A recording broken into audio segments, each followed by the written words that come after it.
Bonjour ou bonsoir, chers auditeurs et chères auditrices de notre web radio R212.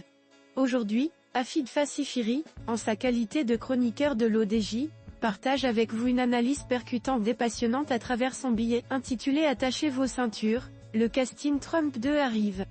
Première partie.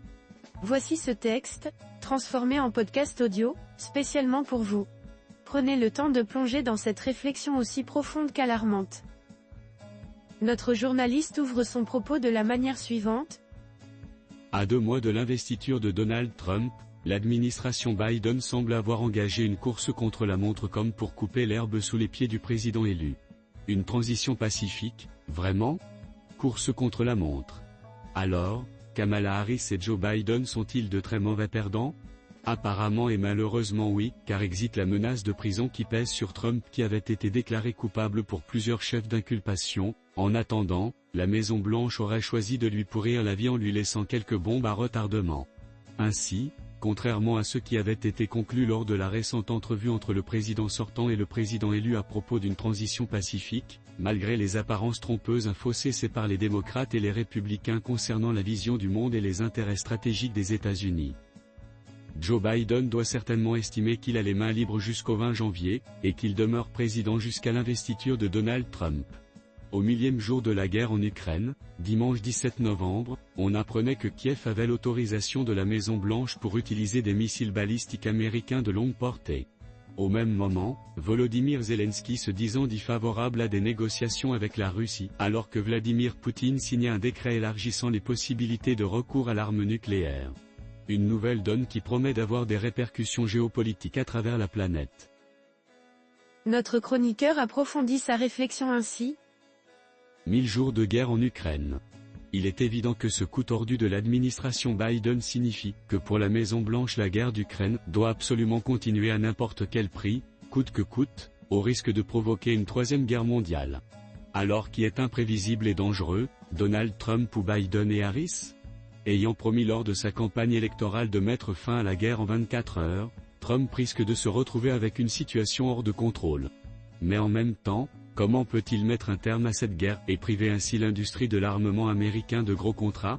Le président élu a certainement une autre stratégie, car il aurait exprimé le souhait que tous les pays européens augmentent leur budget militaire jusqu'à valeur de 2% du PIB, pour ceux chez qui ce n'est pas encore le cas, sinon le parapluie américain pourrait se retirer de l'OTAN. Autrement dit, la défense européenne est carrément prise en otage par le chantage américain, un chantage d'autant plus odieux que la sécurité des pays européens n'est certainement pas garantie et assurée en cas de troisième guerre mondiale. Et maintenant? Donald Trump a remporté l'élection présidentielle américaine, alors comment abordera-t-il son nouveau mandat, dès janvier? Il est très intéressant de savoir pourquoi Kamala Harris a perdu cette élection présidentielle et quelles sont les raisons du succès de Donald Trump.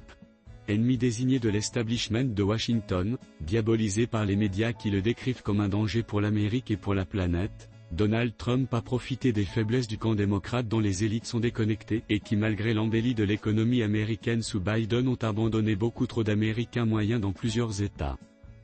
Kamala Harris s'est contentée de s'adresser à certaines minorités et de brandir les grandes valeurs pour les élites déconnectées. Afid Fassifiri enrichit son discours en disant. Trop c'est trop. Les grands principes c'est bien beau, mais cela ne permet pas de remplir le frigo et, ce n'est pas en défendant le droit à l'avortement qu'on arrive à payer son loyer. Collectivement, mon pays, les États-Unis, ne sait plus faire la différence entre le bien et le mal. Cette victoire de Donald Trump est le signe de la banqueroute culturelle, spirituelle et politique de sa patrie. Lydia Millet, romancière américaine. Quand l'Amérique accélère son expansion impérialiste, avec ses porte-avions et ses missiles, cela se traduit par des guerres et des centaines de milliers de morts. Et quand, le spectre de l'isolationnisme et la menace du protectionnisme planent avec Donald Trump, la guerre et l'instabilité et les incertitudes perdurent également. Dans tous les cas, ces incertitudes permettent au lobby américain de l'armement et au complexe militaro-industriel de signer des contrats de dizaines de milliards de dollars. L'auteur conclut son article avec cette question cruciale en ces mots. Question, la diplomatie américaine peut-elle un jour se dépêtrer de ces contrats d'armement qui sont devenus le nerf de la politique étrangère de la Maison-Blanche? Tant que le monde est régi par la domination sans partage d'une seule puissance, les États-Unis dicteront leurs règles du jeu, imposeront leurs intérêts et ceux de leurs alliés, que cela plaise ou non aux autres pays. Ils n'ont pas la force ni les moyens pour s'y opposer, donc ils s'y soumettront jusqu'au jour où la puissance américaine déclinera. Rédigé par Afid Fassifiri.